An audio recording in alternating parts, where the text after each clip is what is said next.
Greetings, comrades. Welcome to Old Harry's Buying Guide for 2021. Yes, this time covering the Russians and the Germans. Yes, same rules apply as always. Number 1, if it's below tier 3, it's for funsies. You're not supposed to be grinding with it. Number 2, if you want talks, yeah. Other YouTubers are that way. Probably need to go talk to somebody like Tankenstein, because blind hobbits and tonks may be hilarious to watch, but you really don't want to know about things like armor penetration and which guns are good from a guy who literally can't see the tonk until he runs into it in a T-bone. And finally, number 3, if it's a jet, yeah, please kindly go somewhere else, because Harry's not getting on that hamster wheel of suffering. I've seen too many guys, oh look, I spent $50 on a jet, and 2 patches later, oh my god, the compression has killed my $50 jet. Yeah, no thank you. Until Gaijin does something about the insane compression and the friggin' jet BRs, ain't even gonna mess with that. Hell no. Let's start out with something Harry's never gonna own for a very good reason. The Hampton Tb Mark One. Why? Just why would you get this? The Russians got boomers up the butt. This one gets one lousy gun in the front, and it's not even a good gun. The price is freaking ridiculous. What the hell, Gaijin? For a tier 1? Really? No, this is just an incredibly bad buy. Just hell no. Stay away from this damn thing. It's nasty. Let's get to some things that aren't nasty, though. Starting with the starter bird. Zukovsky's I-153. Do you like setting things on fire? Do you like doing donuts around everybody like you were a zero only on crack? Well, here you go. And hey, it also gets rockets or boom boom, so you can use it in low-tier ground forces for fun. It's cheap. It is arguably the best of the starter birds in the entire game. It's a freaking murder factory. Them guns are incredible. Not a hard choice to recommend. If you got a little G left over and you want a fun little toy to just have a blast, here you go. Oh my god. Why? Here's another oh my god why. The only reason I have this thing is because once upon a time, a long time ago, in fact, you can still see the sticker back here. Yeah, I got that during the floats, because that was the only time this thing was good. If they had the float events again, I would say yes, because in the float game, this thing got into matches in like a sixth of a second, because nobody ever took it. And it kicked a lot of butt in the float events. You could take caps all day long in the floats. When was the last time they had a float event? Like what, 2017? I seriously doubt we're ever going to get the floats again. And yeah, in the regular game, no. Look at that BR 1.7. That means, yeah, it's going to run into CW2OPs, HE100s, friggin' Kai 44s with the friggin' Putin scoots. Yeah, it's not fun. Look at the big old dead zone you got right here. Just a big fat dead zone. Yeah, your poor little back gunners ain't going to be able to do squat about. And yeah, it doesn't take them long to figure out where your blind spots are. Even a new player will know how to rip this thing to pieces. Bomb load's decent, but yeah, I wouldn't try this in ground forces. Just look at the size of the wing. It's just too big of a target. Shoot. You'll be ripped apart by those freaking German 20 mils. Yeah. Nope. I would say skip this one. This is just not good. Instead, if you want something that's a good cast and a good all-arounder, the P40E1. Oh, I've had this thing for years, and it is so good. Yeah, decent in a climb. For this BR, it's fine. 6 freaking Freedom Cows. Yeah, it's not bad. It's really not bad. Gets a boom boom in case you want to do some casts. If you've flown a Warhawk, you know how these babies handle. They're easy to fly. They're easy to use. The guns hit like a freight train. It's not a problem. Seriously. Just take one out of the American tree, try it. If you like the feel of it, Here you go. It's the same thing, only in the Russian tree. And I like the camo. The camo's quite nice. This one, the answer is very quick, easy. Do you like to rodeo clown? This is what this bird is. This is a rodeo clown.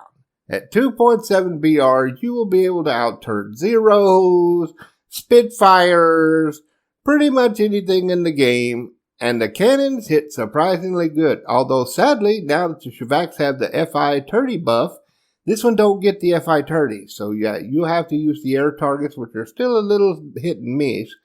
But it does get the rockets and stuff, so if you want to use it for cast, it can work. Plus those 20s will rip up open tops, no problem. But yeah, this one is all about just freaking baiting enemies into trying to turn fight with you and then laughing hysterically when you just do a donut around them in 2.6 seconds. But personally, given the choice of the two, just get this one. The I-16 Type 28. Yeah, everyone keeps asking me, Harry, what's the difference between that and the one in the tree? And right here is your difference, right here. See these wings? These are not fabric. These are made out of wood. That means that it could take a little more in a dive, and it could take a little harder turn without ripping apart, which can make a difference in battles. Yes. And look at the climb rate. Climb rate on these little buzz boxes is great. Yeah, not the fastest thing in the world, but yeah, you don't have to be fast. The freaking agility on this thing, especially the roll rate. Jesus, this thing rolls like a 190. And yeah, you get 220 mils, load stealths on them. I'm telling you, trust old Harry, load stealths. You will not regret it. And with the Shakas having that much ammo, you can saw through stuff all day long. It's a blast. It's fun. It's easy to fly. You will be buzzing through the air, singing the Beep Beep I'm a Sheep song, and just having yourself a blast. And it's cheap, so who cares? It's fun. This is about, remember, below tier 3, it's about funsies, and this is funsies. Here's one that's a kind of an acquired taste. I mean, I love the thing, but I know some people that absolutely hate it. Yeah, be sure to split the guns, though, and this does get to do good rounds. So, yeah, split your guns, FI-30s on the frickin' 20, 12.7s, you want the ground. But it also gets the rockets, which are damn funny for shooting bombers, or if you want to do the ground pound on the frickin' tanks, there you go, it can do it. I've enjoyed the hell out of this thing.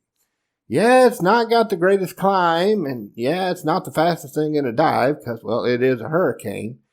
But yeah, it is surprisingly agile, and them guns will hit like a Mack truck, so yeah, I would say go for it. I've had a blast. It all depends on your kind of style. I would definitely say go play one of the Hurricanes in the British tree first and see if you like the Hurricane playstyle. If you don't, you might want to skip this one. Now we move up a little. P39K1. Run away! Run away! They nerfed it. They nerfed all the P39s and P63s in the Russian tree into the dirt. Yeah, you see, you can't change the freaking belt anymore on the 37 millimeter. And before you couldn't change it, but it didn't matter because it was all HE. Now it is 50% AP. And every single time the AP hits, it's going to do exactly nothing. Absolutely nothing. And nothing will be more frustrating than you get that perfect shot lined up. You let it fly only to get lol, spark, hit, spark, lol. Yeah, especially when you're in a clutch against two freaking bad guys, nothing will piss you off more. Yeah, just for the sheer frustration factor, I would say hell no to that.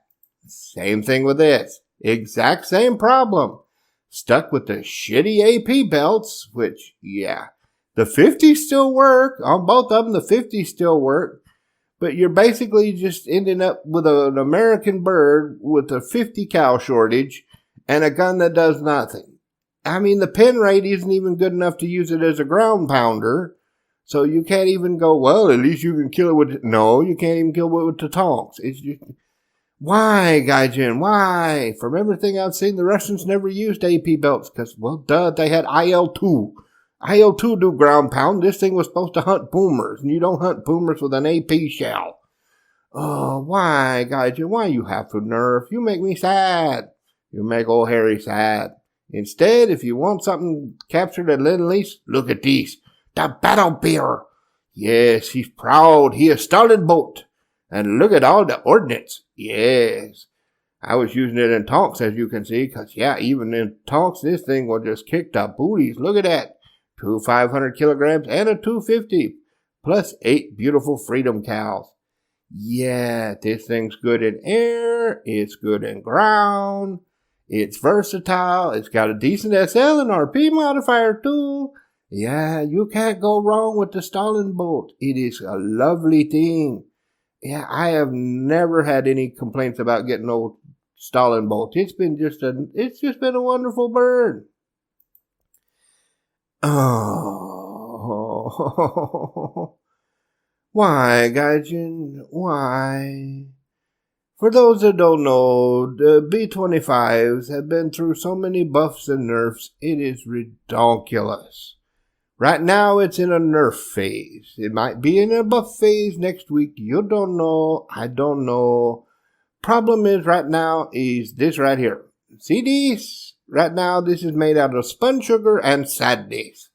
One hit from pretty much anything, and you either have no tail control or no tail at all.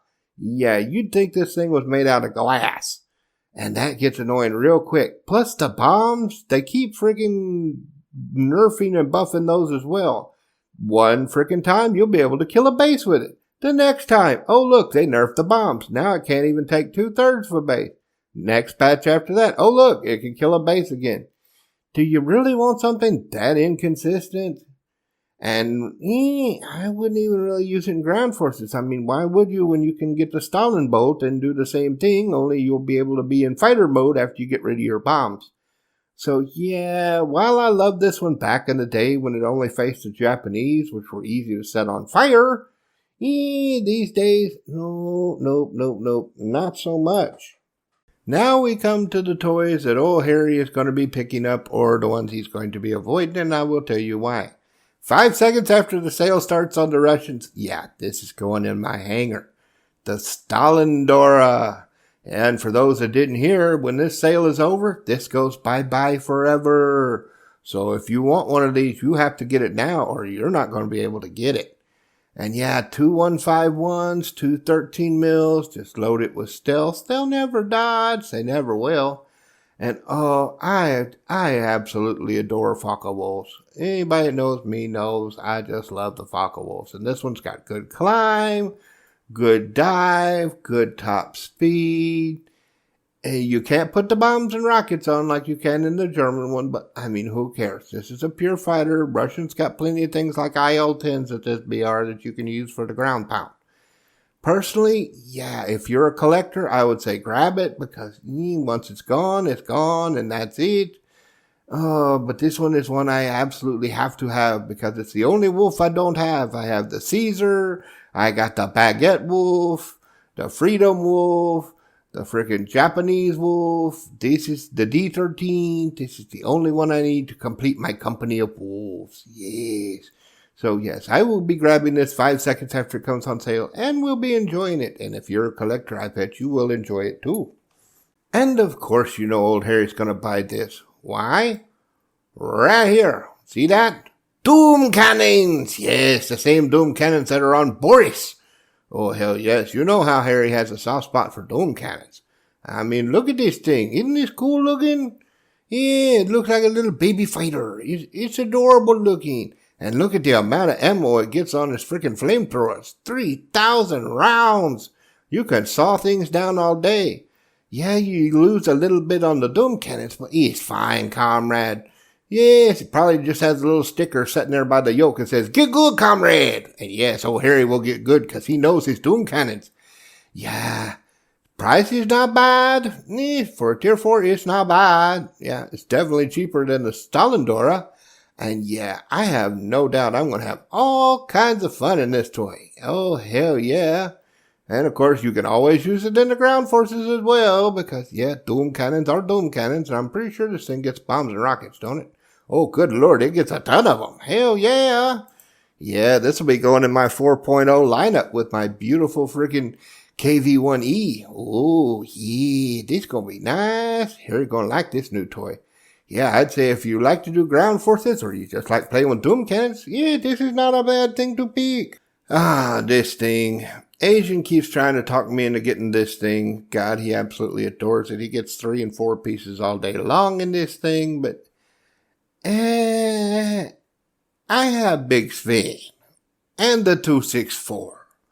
What would I need with this thing? I mean, really. If you got 264 and you got Big Sven, there you go. It's fine. Now, does that make this a bad bird? Oh, hell no. Look at them guns. Yeah, them's 23 millimeter doom cannons with a buttload of ammo. So, yeah. If you want to just go out there and be an asshole, here you go. This is a good asshole freaking bird. Yeah, just go out there, drop a few boom booms, and then turn your butt to everybody that comes at you and laugh hysterically as you rip them pieces. You will have to freaking learn your gunnery, though, because this does not have pilot-controlled guns. It's strictly on the turrets. But yeah, if you want a good Tier 4 bomber for the price, it's not a bad thing. It's really not a bad thing. I just don't see any use for me having it, but hey, you might have yourself a ball. And finally, we have the Space Yak. I think Bert's going to be picking this one up. Yeah, the thing with the Space Yak is the BR. Now, is this a bad bird? Oh, hell no. This thing is a monster from the bowels of hell. The problem is, there ain't really no 5.7 anymore. There's 6.367. Usually 6.7. Because, yeah, Reagan's been wanting to fly his a lot because he has this thing. So we've been letting him take it out while he gets some silver lions. And it never fails. Every single match, this thing versus the frickin' Kikas. And yeah, Kikas and Kai 83s with those 30 mils. Yeah, this thing is tough, but it ain't that tough. And for the price, yeah, do you really want something that's going to have to face jets quite often? I mean, it's a decent bird, but it's not going to accelerate like a freaking Kika. It's not going to happen. Guns hit like a freight train. I'll give it that. I've seen enough guys freaking kick butt in it. But yeah, with Bold Harry, you have to remember, I always get up tier. So I always look and say, what's the worst thing that it'll face? And yeah, the worst thing this will face is the fucking Kikas. And I don't like Kikas. Kikas need to go away.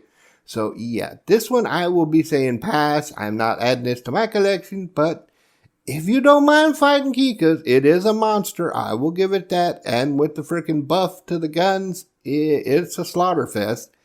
Yeah, personally, I just think there's better, cheaper options in the thing. Just slap a talisman on one of the other birds that doesn't get facing Kikas. There you go. Well, I hope you enjoyed this buying guide for Russia.